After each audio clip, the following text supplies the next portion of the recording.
अस्सलाम वालेकुम। पाकिस्तान दुनिया के उस खित्ते में पाया जाता है जहाँ 6 माह से ज़ायद गर्मी रहती है। इस गर्मी की वजह से जानवरों में ना सिर्फ प्रोडक्शन की कमी आती है बल्कि उनकी हेल्थ में भी नेगेटिव असरात पैदा हैं।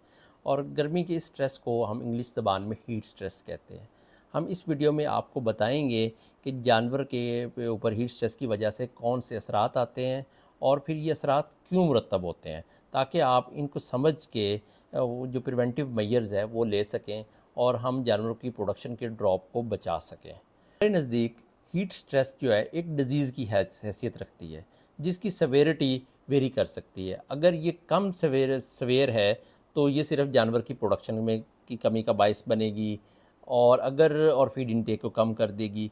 और अगर ये ज़्यादा सवेर है तो जानवर में अबॉर्शन का बायस बनेगी, और ये अगर इससे ज़्यादा एक्सट्रीमली सवेर हो गई तो जानवर में मोर्टेलिटी का बायस भी बन सकती है। तो इसमें समझना ये ज़रूरी है कि हमें ये समझना भी ज़रूरी है और जानना भी ज़रूरी है, क्या जो जो गर्मी है पाकिस्तान में वो एक तरह की पड़ती है कि 6 महीने गर्मी का सीज़न तो है, क्या उसकी इंटेंसिटी एक ही तरह की रहती है और हम एक ही तरह के प्रिवेंटिव मेजर ले सकते हैं? मतलब हम फ़ैन और स्प्रिंकलर्स यूज़ करके उनको प्रिवेंट कर सकते हैं, उनका एक फ़िक्स टाइमिंग यूज़ कर सकते हैं, या इस गर्मी में भी कोई तब्दीली आती है? जिस तरह से अगर हम देखें तो ये जो इस साल पाकिस्तान में मई के महीने में एक अनयूजुअल सी गर्मी पड़ी है, जिसको हम हॉट और ड्राई गर्मी कह सकते हैं, जो कि इतनी लंबे अरसे के लिए पाकिस्तान में नहीं पड़ती।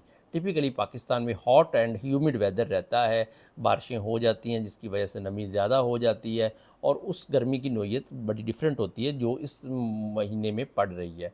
ये इसमें ख़ास बात ये है हॉट और ड्राई वेदर में कि जो हवा भी चलती है वो भी गर्म होती है।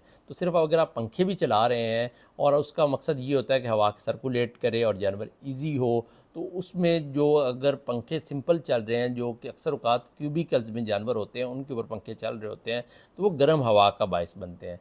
और गर्म हवा जब जानवरों में तेज़ रफ्तार से पड़ती है तो वो हीट स्ट्रेस में और ज़्यादा इंक्रीज़ कर लेती है। जिस तरह से अगर हम कभी 2 या 3 बजे बाहर निकलते हैं तो लू चलती है, तो लू हमारे लिए कितनी डिस्टर्बेंस का बायस बनती है। तो इसलिए इसमें जानना ज़रूरी है कि किस ख़ास तरीके से इस हॉट और ड्राई वेदर में हम क्या अवामिल रखें तो हम इससे बच सकते हैं। तो इसके हम आपको बताएंगे कि हम किस तरह से हॉट और ड्राई वेदर में हमें किस तरह की मैनेजमेंट करनी है ताकि हम इसको प्रिवेंट कर सकें।